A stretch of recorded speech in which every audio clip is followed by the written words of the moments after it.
news that one of the world's most famous chefs making the rounds at his restaurant in Kuala Lumpur had already gone viral on Malaysian social media before we got to sit down with him for an interview. Did the Gordon Ramsay Bar and Grill at Sunway Resort Hotel live up to his expectations? And what does Gordon Ramsay really think about Malaysian food? Mr. Gordon Ramsay, thank you so much for making time to do this interview with me and having me here at You're very welcome, restaurant. and yeah, nice to see you. Thank you for coming. I understand you just flew in last night. Yeah, that's right. Yeah, it's always a joy. Everyone thinks that flying's a pain, but I love flying. And the last time you were here was some time back. It was almost 12 years ago, was it? No, it's incorrect. No, that may be because it's been in the press, but I've been here before then. And also, I like to come in and do my R&D, prior to opening. So, been a huge fan of Southeast Asia, and then just what I've learned from the first time, which was back in 2006. So, yeah, I've been multiple times. Can you talk to us about why are you here this time around, and what are you looking forward to in Malaysia? Opening up Gordon Ramsay Bar and Grill inside this beautiful hotel was a dream come true. Bringing something quintessentially British, combining that with the local talent, training that talent and getting a piece of sort of history into this hotel was crucial. So the build was beautiful, the design has been amazing, and when you walk through, it's just like this gorgeous opulent dining room that is here to spoil you. This is the first bar and grill outside of the UK. That's right. Can I ask you, why did you choose Malaysia for this?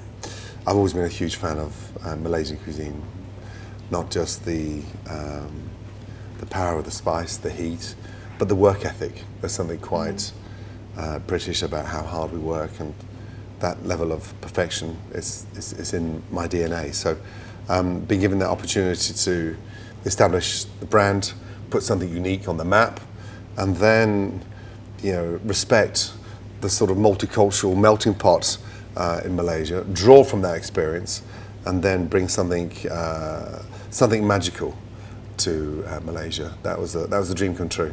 Now, on that note, I would like to ask you, what about Malaysian cuisine that stands out to you? Yeah, as you know, Malaysian cuisine is built up of many complex layers that intertwine on the fusion.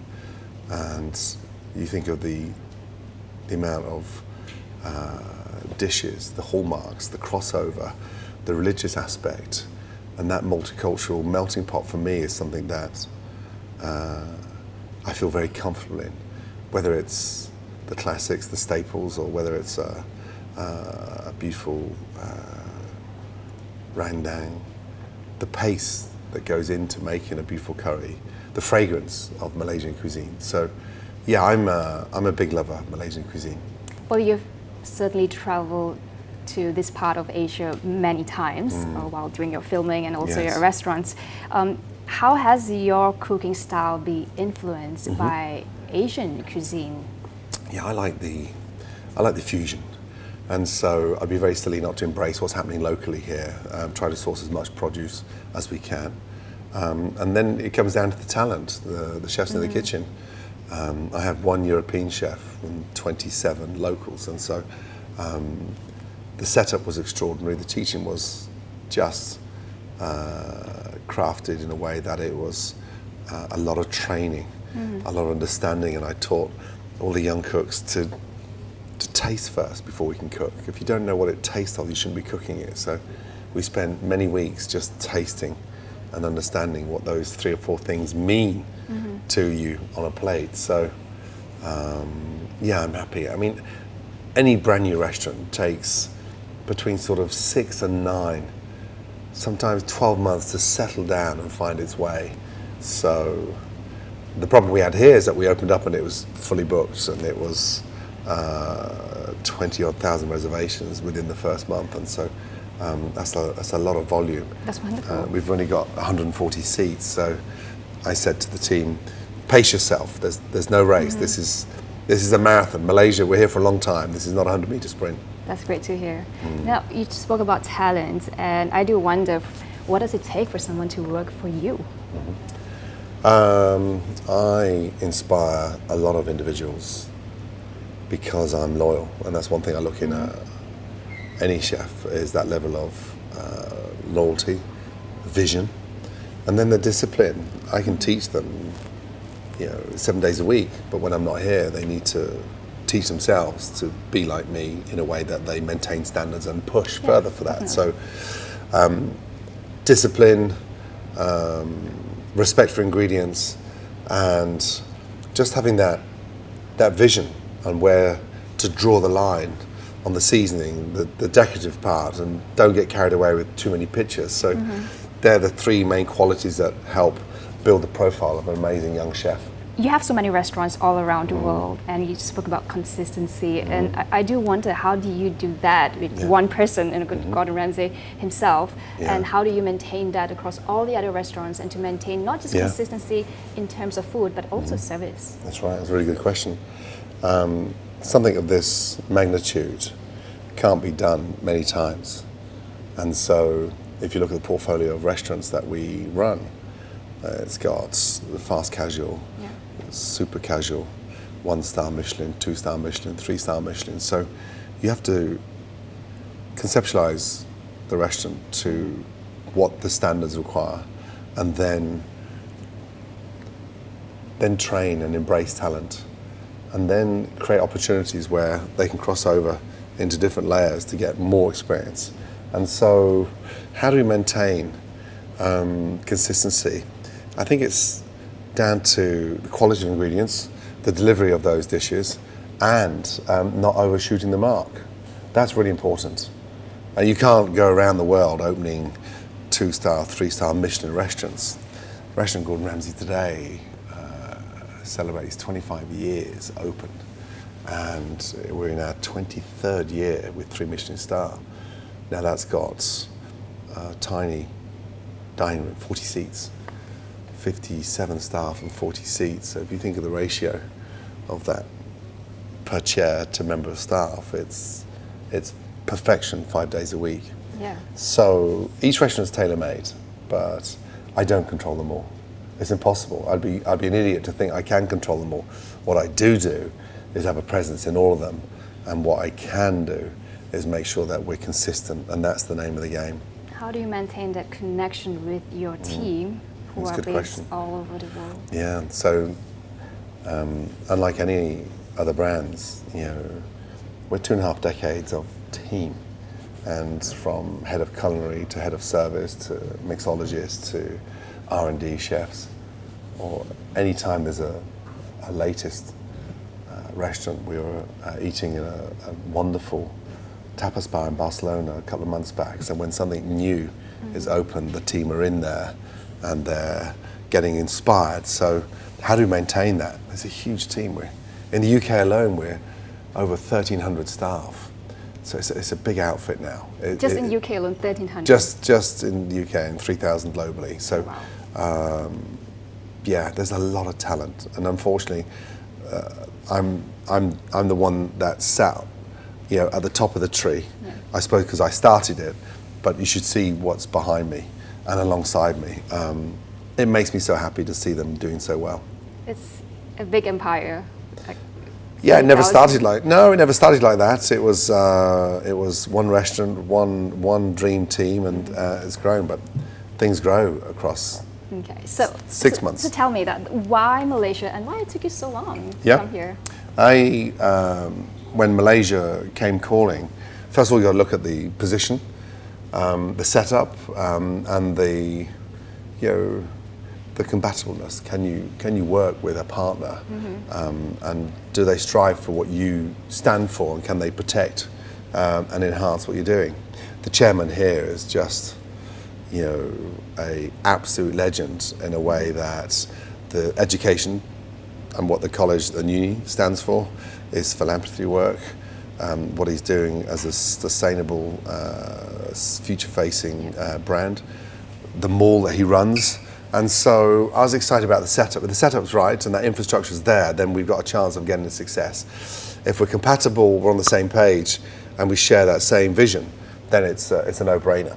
So I'm quite picky where we go and who we do it with. And so to do my first bar and grill in Malaysia outside of Mayfair, London, yeah, it's got off to a great start. But it's the customers that confirm that, 22,000 reservations in the first month booked. And we took a lot of criticism for it, but I don't want to do 2,000 people a day. What we do, I want to do special. There's 140 seats, so... you say pace yourself. Yeah, and also there's no rush. Yeah. But there's a certain amount of expectations. There's an energy in this city, and there's a demand for good food.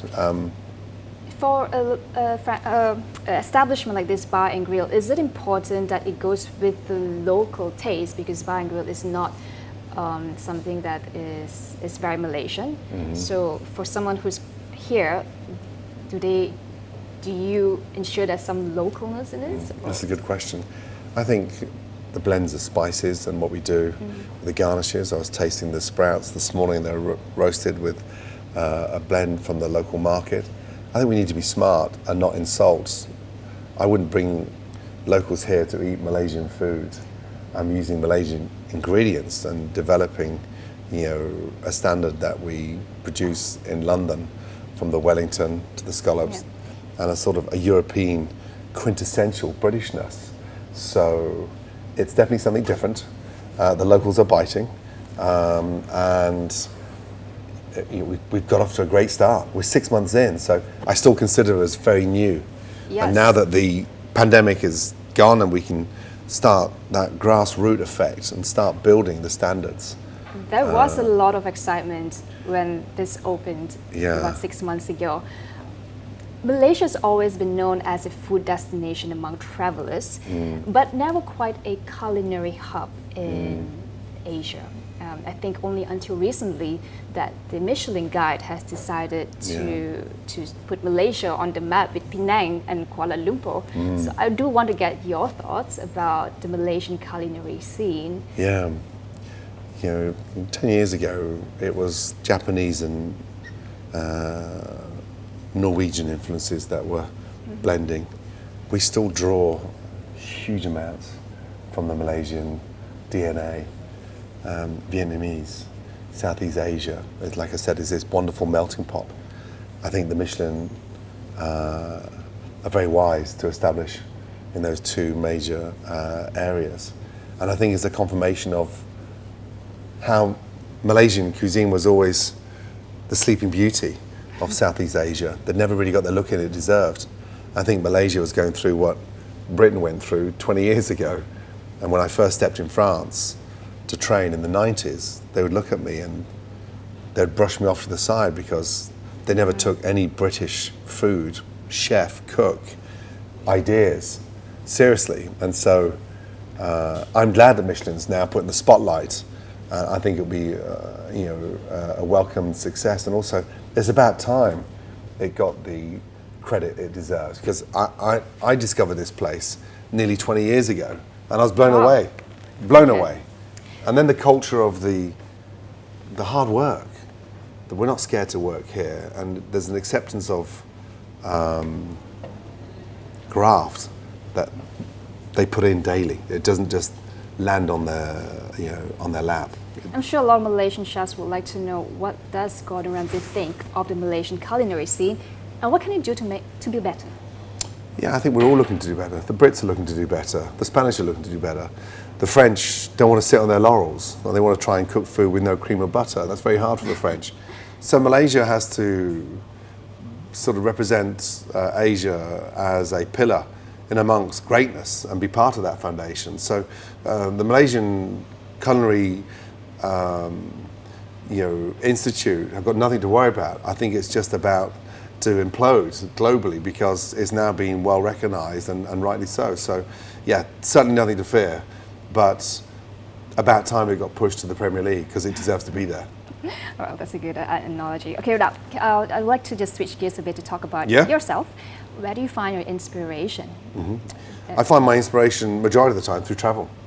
And when I'm not opening restaurants, I'm abseiling down a waterfall or jumping out of a helicopter in the middle of Guyana, the Amazon jungle.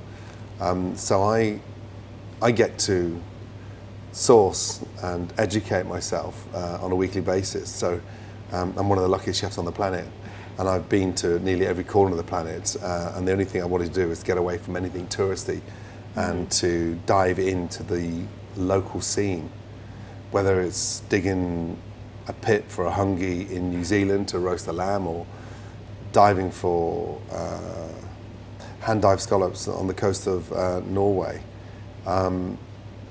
I'll find it, or chasing white salmon in Alaska and getting chased by bears. So yeah, I love that foodie adventure, and it's super dangerous, but exciting. So you travel so much, but is there one dish of food that you always go back to wherever you are in the world? Butter chicken. It's this beautiful tomato-based gravy with fenugreek in abundance, and a hint of masala, and a beautiful buttered chicken. It doesn't sound that simple. Oh, it is. I can make it in 20 minutes. And in order to perfect the butter chicken, I went to Moti Mohil, the birthplace in India of butter chicken, to craft that. So, yeah, butter chicken is the pick-me-up comfort curry that's done with chicken thighs and this beautiful tomato gravy that is just off the charts. And what would be the toughest dish you've ever cooked in your career? Toughest dish I've ever cooked? God, there's many. I think the surprise and the element of a Wellington, and I see the demand for the Wellingtons here. Yep. You could do all the prep, the seasoning, the searing, the rolling, the tightness, but you never know how perfect that is until you do the first cut. So I still get excited now, having cooked thousands of wellies. In fact, at Christmas time, the family called me Lord Wellington because I obsess over these freaking things. And so the kids know how important this is. They look at this fillet steak wrapped in puff pastry and I'm saying, no, there's more to than just wrapping it in puff pastry. There's the duxelle, the savoury crepe, and then the beautiful Parma ham. So a Wellington, that is the dish that is something I'd like to have at my funeral for all my guests. Miniature Wellingtons. Because even if they want to take it to go, once they finish crying over the loss of me, they can have it the next day as a salad. Beautiful Caesar salad with a cold Wellington. It's delicious. I'm looking forward to try it. And I'm telling you. Okay, so as a celebrity chef, are you still able to walk into a restaurant and enjoy the food without getting hounded by people? Oh, it's a tough one, that one. I love eating out. And I'm a very busy chef that happens to work on TV as well. So I love being the other side of the fence. I'll be honest, every time we go out, I get spoiled and the chef wants to send several courses and then they want to meet, which is always nice. But sometimes I just want to sit in the corner and eat 2 or 3 courses and keep my head down. Do you do a stealth mode, going quietly with your try. hoodie? I try very hard. But with this size nose and these size feet, I get spotted very quickly. All right. Do you still get invited to dinner parties by your friends? And if you do they allow you to critique their food? Yeah, so I've stopped being invited to dinner parties, which is such great news. Sometimes it's very hard if the food's bad. You have to be super diplomatic. 9 times out of 10, if I am at a party, I'll end up finishing it off or slicing or serving. I'll do something. So, yeah, I'm not very good at dinner parties. That's a bit of a weakness for me. Okay. Now, you are really big on TikTok. I saw last night was like 35 million followers.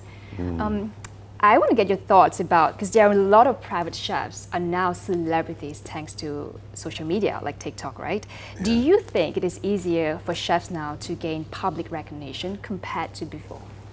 There was a stigma in many restaurants where chefs got upset with the social media intrusion.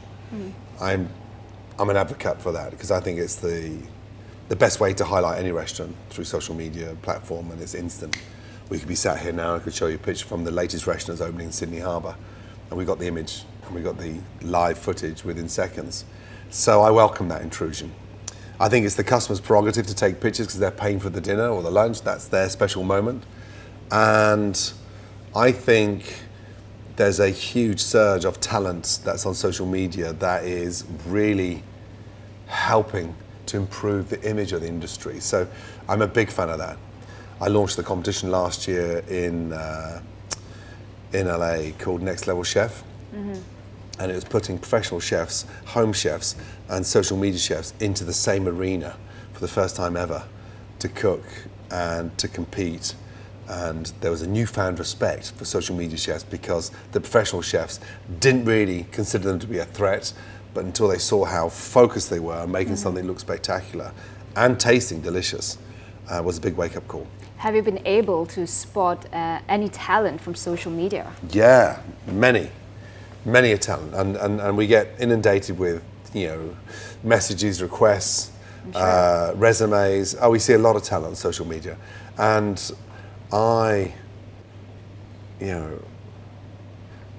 we have 35 million followers on TikTok. You know, that is a lot of people watching what you're doing just on one platform. Combined across Instagram, Twitter, and Facebook, we're 100 million. So our demos range from 4-year-olds to 84-year-olds. So I welcome that social media platform because it's good to connect with the people. All right. No, I'm sure you get asked about this, but I do wonder, for someone who's running such a big empire, how do you balance finding creativity and also managing your business? I have a freaking good assistant in a lady called Rachel Ferguson, and she absolutely manages my diary. She's time efficient. Then there's the quality R&D time when I'm spending time with chefs. Then there's the insight to the operations and when I'm spending time in front of a house. And then there's family time. So that balance is something that it takes a long time to work towards, but once you get that balance right, it's beautiful. So yeah, that is structured in a way that I'm full on filming, full on opening a restaurant, full on having downtime, and full on having a dance with my daughter on TikTok. The key to that is Rachel.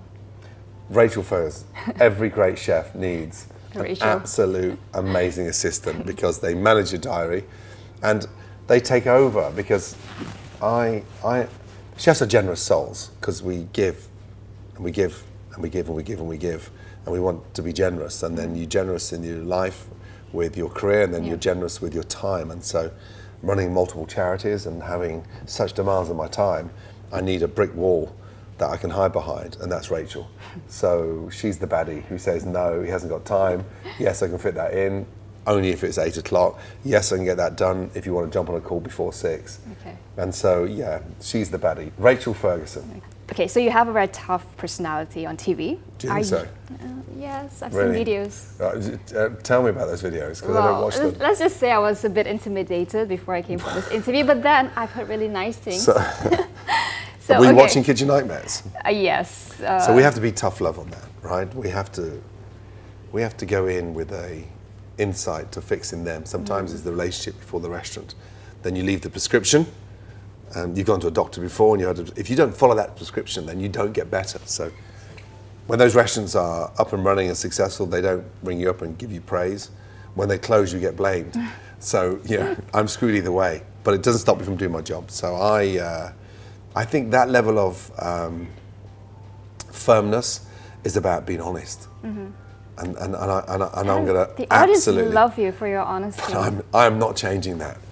I am definitely not changing that because I want my customers to be honest with me. And trust me, if there's a bread roll that's not seasoned properly and the Wellington isn't medium rare like you said it would be, they send their food back twice as quick because it's a named chef and a named restaurant. So I love that, that pressure. Are you also a tough businessman? Tough businessman, in a way that, that's a really good question. I've never looked at myself. I have a CEO, I have a CFO, and so all those titles I'm not very good at. I'm the face of the restaurants. I am one of the strongest creators inside that restaurant. In terms of a tough businessman, I think I'm more ruthless in a way that I've learned through my mistakes. I've failed on several occasions, but I've never made that same mistake twice. And you can't learn that at university. You can get all the prognosis for the insight, the documents, and learn and pass the exam, but the actual tangible running of a business, you need to do through your fingers. You need to run it. So I've been a pot washer, a cook, an executive chef, a CEO and a chairman. I've been all those, and I still go into my kitchen on a daily basis, and I haven't got my name on my jacket. I'm not good at titles. You don't need a name on your jacket. No, I know, but I suppose what I was trying to say is that God, how do I put this? I work at it, and so I don't. Yeah, I do a lot of things behind the scene and make decisions that is based on the experience over the last 2.5 decades. Which leads me to my final question. Now, you run a very successful empire. 7 Michelin stars to your name now. Yes. And throughout your career, you had 16. Yes. Is there anything else left on Gordon Ramsay's bucket list? Yes, there is. Is to go down that huge slide at Sunway water park down there and ride that wave. Is there anything left? We're so close. 3 stars in England back in 2001, and the second Brit and the first ever Scottish chef to win that accolade. And you'll see the same next month when the local chefs in KL and Penang get their stars. It's quite an amazing thing. And then I went to France and put a stake in the ground in France, and we won 2 stars in Bordeaux. And so I'm not quite done yet, because I won't stop until we get 3 stars in France, because it meant so much to me as a chef growing up and learning from the French, to go back and to be as good as the French. It makes you sleep at night. Well, thank you so much, Gordon, for your You're very time. welcome. I really appreciate you spending time to do this. I know you're a very busy man, and I hope we can have you back here in Malaysia for a longer period of time. I look forward to it. Thank you. Thank you.